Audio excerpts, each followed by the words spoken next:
I want to talk about Level X, and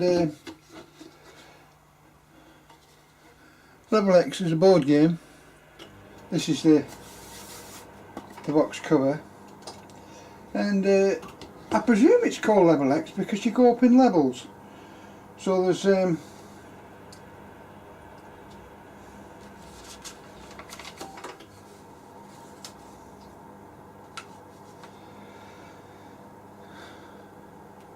4 columns, 1, 2, 3, 4, and there's 6 levels, 5, 6, 7, 8, 9 and 10. 1, 2, 3, 4, 5 and 6. So that's probably why they call it Level X. And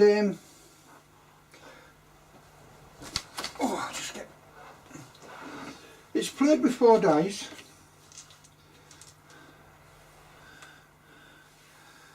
And there's 24 coloured playing pieces, 6 for each player. That makes 24. And they break down into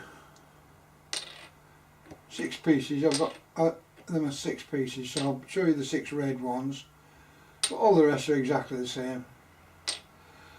And they're stackable, which makes it easier when you play the game. And you can play with 4 players, that's why there's 4 of them. So I'm going to play with 2 of the things, and I'm going to use yellow and red to play with. And I'll put the green and the blue out of the way. Green and the blue are exactly the same as these. And you play with 57 chips. And there's 12 5s. These are the chips, little pieces of card, that's all. And there's 12 of those. And there's 11 6s. There's 10 7s. 9 8s. 8 9s. And 7 10s. And that's presumably done for a reason of scoring. And because we all know that 7s are the most likely ones you're going to get. And then either side of that is the 6s and the 8s. And then after that it becomes a little bit harder to throw those numbers. Although there's equal chances of throwing every number. There's more chances of throwing a 7 than anything else with 2 dice. And you've got 2 pairs here. I'll explain about the dice in a minute. So that's the chips. That's your chips. That's your playing chips. That's what you're playing for, and it's the amount on the chips that counts. So if you get 2 green ones, you score 10, and 10, so you score 20 points.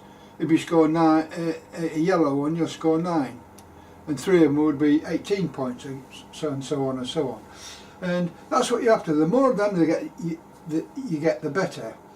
And the idea is that when you roll the dice, the numbers on the 4 dice, which I'll explain in a moment, must be all used. So you must use all the numbers on the dice, which I'll go into in a minute. I won't bother just at the moment.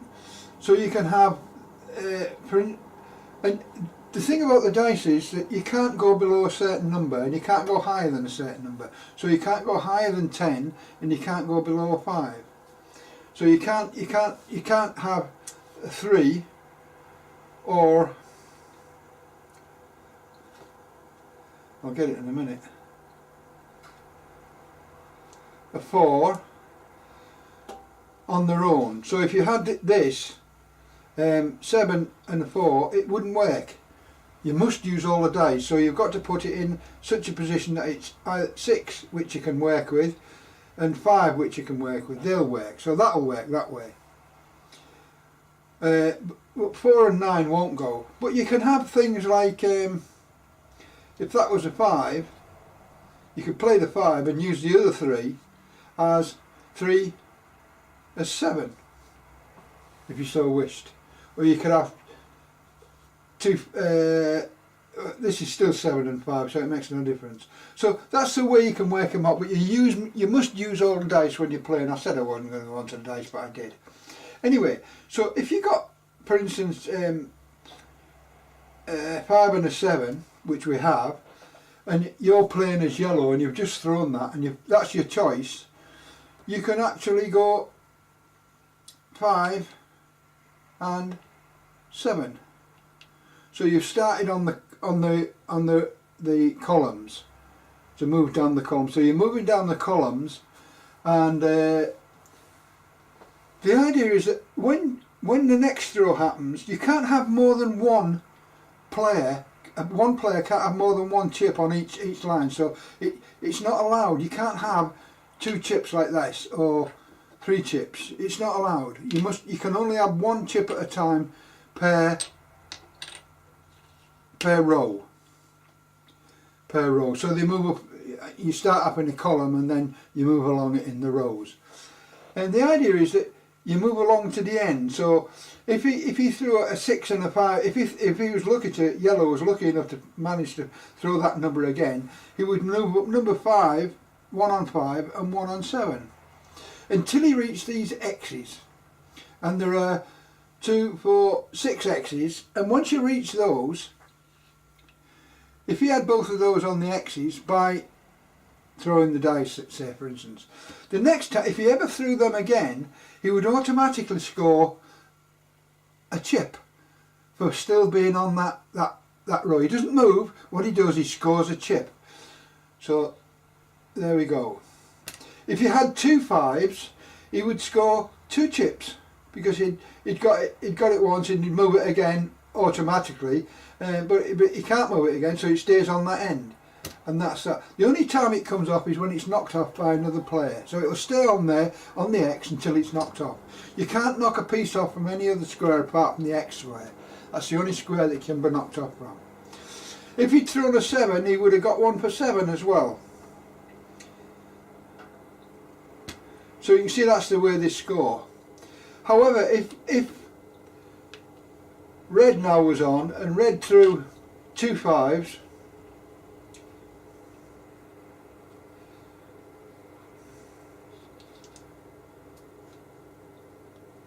because these are played in groups, the dice are played in groups in fact, and this was a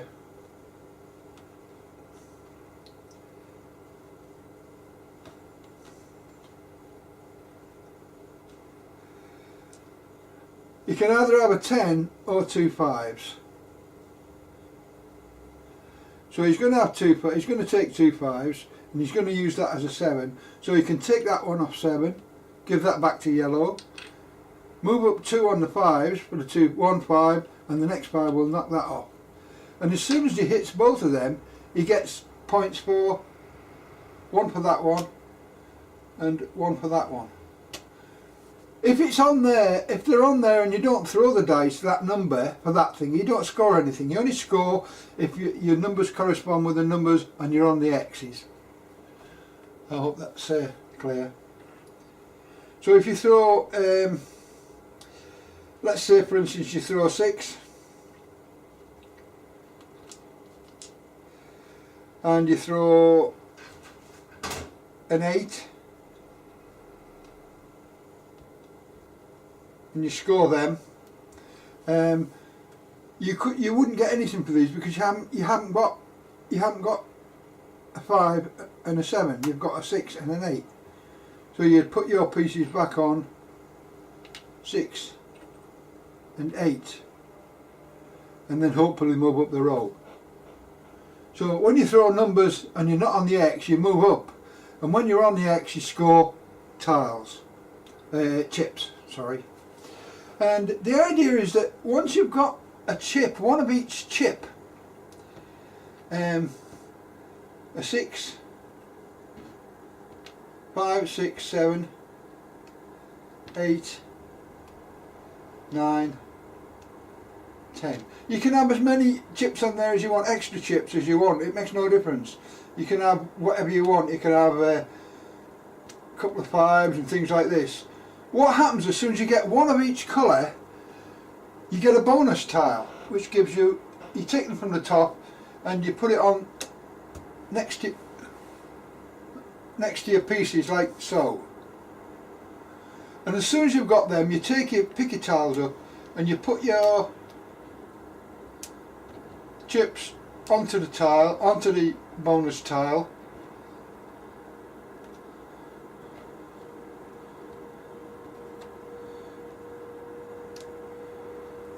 Like so. And then you carry on playing again. And you'll get a series of little tiles as you go along. You'll get them laid out like so along your thing. You do the same thing anyway. And you carry on and do the same thing. And you try and get another bonus tile.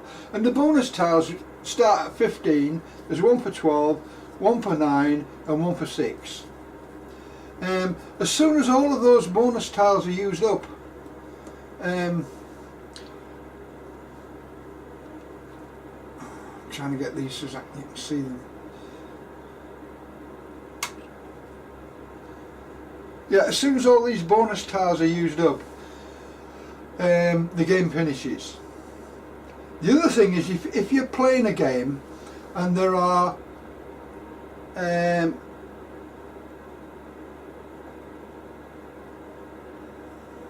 less than 3 or 4 players, if it's just a pair of you, you take one of these chips off each one, and it shortens the game a little bit.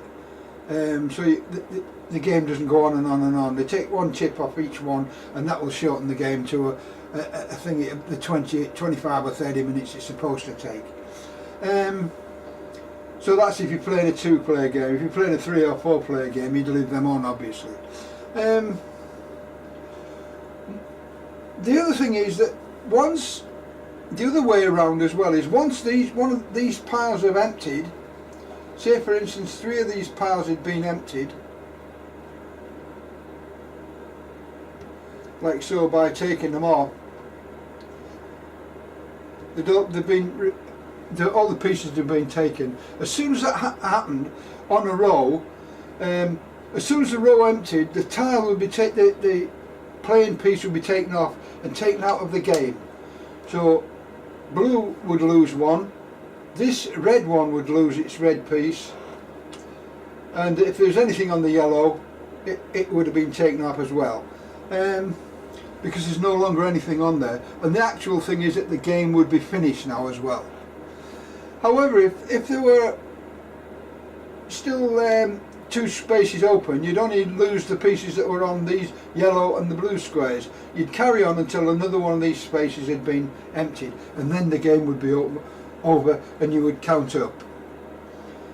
Another little anomaly is that when you're throwing the dice, if you throw 2 ones or more, if you throw that figure there, you've got to keep one of the ones, but the other one can be turned into anything you want, whatever you like. If you'd thrown 3 ones, the same thing would happen. So you'd have kept one of the ones, like so. You must keep the 4, and then you'd turn it into whatever you wanted, to score whatever combination of scoring that you wanted. And however you wanted to score them. The main thing about this game is the scoring. That's how you put the 4 dice together to make the scores that you want. And that little game, that little play is the lucky loser game. That one there with the ones. So if you throw ones, more than 1, you get to roll the second dice over and to use it as whatever you like, or the rest of the remaining dice. So if you've thrown 4 dices, one of them, 4 ones for instance, like so, you would have been able, it would have been available to you to keep one of the ones and then turn these over to produce whatever scores you wanted, to get whatever you wanted on the board, to make as many points as you want. And once all that had finished, yeah, you cannot have more. You cannot have more than one of these on each line. So there cannot be more than. That's okay. That you can have one like that for each line, for each row. for each row, but only one in each column. I'll get this right in a minute. Anyway, one in each row, you can have that. You can't have one like that and one like this, say, and you can't have 3 on a row like that or whatever. It's not allowed. You can't have more than one. So that's legal, and they move in ones until you get to the end square, and then you start scoring for these points. If there's nothing on these squares, these would be removed because they're no longer in play. I'm just going through. I'm just sort of doing the little thing again, going over it again. I'm trying to think what I've missed, if I've missed anything. Yeah, the dice are played in groups, so if you had a 5 and a 5, that would be 2 groups, or you put the 2 together, that would be 1 group. So 2 5s is 1 group, 5 and 5 is 2 groups, and 2 3s would be the last group of 6 to make up your 4 dice. So it can be 10, which is 2 groups, or so when they talk about groups in the rules, that's what they mean. So that's 1 group, 2 groups, 3 groups. If you put the 2 5s together, it's only 2 groups. I think I've covered just about everything. Yeah, there is another variant, or a couple of variants, which I haven't gone into, which are available on the internet if you want to go into them. I haven't mentioned them, but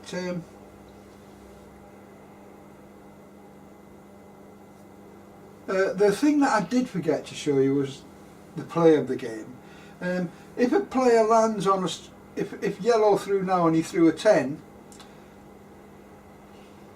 and a 6, and the play was laid out like so, he could put 1 on 10 and 1 on 6. You must always start on the next 2 rows. If he'd thrown 2 6s, that's allowed. You can have as many stacked up as you want on the one thing. So if 4 players were playing, you could have 1 of each colour on if you wanted. You can't have more than 1 of each, but that's why I got these tiles, because they're easily stackable. You can stack them quite easily. I think they're quite good, in fact. So that's allowed. And then when your next move goes off, if yellow gets another 10, he then lands on there and gets 1 for getting the 10. If red throws next time and he throws a 10, he will knock the yellow one off and he will get a 10. As long as you're on there and you're throwing a number 10, somebody's on there and the number 10 is thrown by that player, he will receive 10 of these points here. And at the end, I've made a little scorecard here, and what you do is you score up how many bonus points you've got and how many of the tiles you've got, and you add them up for red or green or whichever one you are, and you also add up the loose tiles that you've got, loose chips that you've got floating around. So if there's any loose ones floating around like these, you'd say that's 2 6s, 2 8s and a 10. So you put them on the score and add them up. Go down to the bottom, total up, and the one with the highest score would be the winner. So that's all there is to it. It's a simple game, but it's a game that I want to play and game. I can't put it down. It's not a bad little game. It seems a silly little game to start with, and then when you play it, it's got more in it than you think. So you've got choices on the board you can make to get the highest score, or to get the most of these bonus cards. Are the bonus cards worth going for, or is it better to go for whichever you prefer? And then there's the rolls of the dice, whichever you prefer on these, and how quickly you can make up your numbers. There's no time limit on it at the moment. There's no timer or anything, but you must use the important thing is you must use all the dice. You can't have 3 and a 1 as your second group, because 3 and a 1 don't make sense. Because where are you going to put 4? Where's the number 4 going to go? You can't go anywhere there. But you could do that if you wanted. 5 and 4 is 9 and 5. So you could put 1 on 9 and 1 on 5. Or you could put one on 7 and one on 8. You mix and match as you want, but you can't have 2 5s because 3 and 1 is only 4, and there is no, you can't put anything on 4. You can't have a number like that either. You can't have 6 and a 5 because that makes, it's completely illegal because there is no 11. But you can have groups 5, group, well you can't because you've got to mix these in as well, so you'd have to put 8 and 7, 7 and 8, or you could have 6 and 9, and so on. So anyway, I'll stop there, and I think that's all I've got. I can't think of anything else that I've forgotten. Yeah, if a player scores, like he's on this red one here, for instance, he couldn't have that. That's not possible. That you can't have 2 pieces on the same one. If red had thrown, for instance, 2 6s, so he threw 6 and 6, for instance, he wouldn't put anything extra on there, but he would score 1 for having the 6 on the x square and another 1 for having the 6 on the x square. So he'd score 2 points for that. I hope that clears that up as well. That's the thing that I left out on the last one. I keep leaving that out for some reason. So if he'd thrown 3 6s, he would have scored. He would have scored 3 6s. That would have scored him 18 points all in one go. I hope that's cleared that up for somebody. I think that's it, yeah. So I've used the lucky loser combination with the ones, and how you move up the board.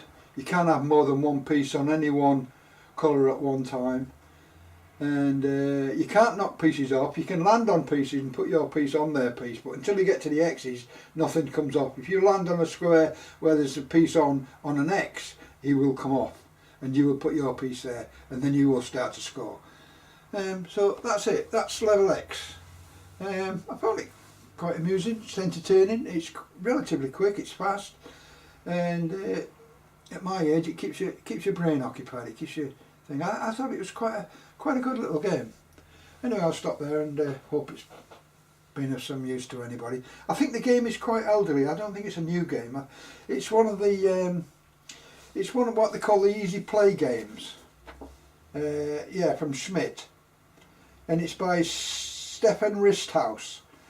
And I think you can get 4 of these games in one box. If you can get them because they're all good games. I've got them all. I've made them all, and they're all good games.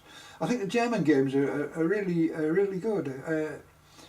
I'm not fussy about these dragon slaying games and all that kind of thing, and building cities and all that. These interest me because they're quick games, family games. Everybody can play them, and there's risk involved, and there's how far you can go involved and thing. They do talk about this game with a Sid Saxon game where it can't go.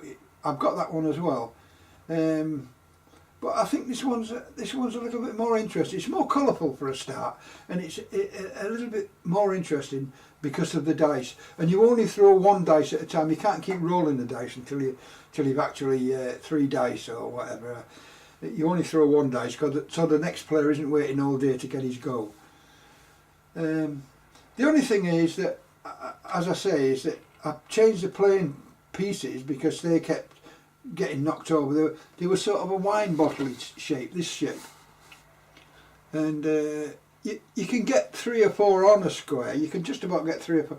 But if you tap the thing, they move off. Whereas these tend not to if you tap it. And the playing chips, I haven't knocked any of those off yet, but I suppose if you get excited it's possible to make a mess of them. But you know exactly where they go back, and if you keep your chips separate from them, from away from the dice and away from the board, you play them I play them in a little box or a lid or something normally. You don't knock things over. Anyway, I think I've covered everything. Anyway, if you play it or you buy it, whatever, I hope you enjoy it. It's I found it Fascinating little game. Well worth playing. Well worth the time and effort. Anyway.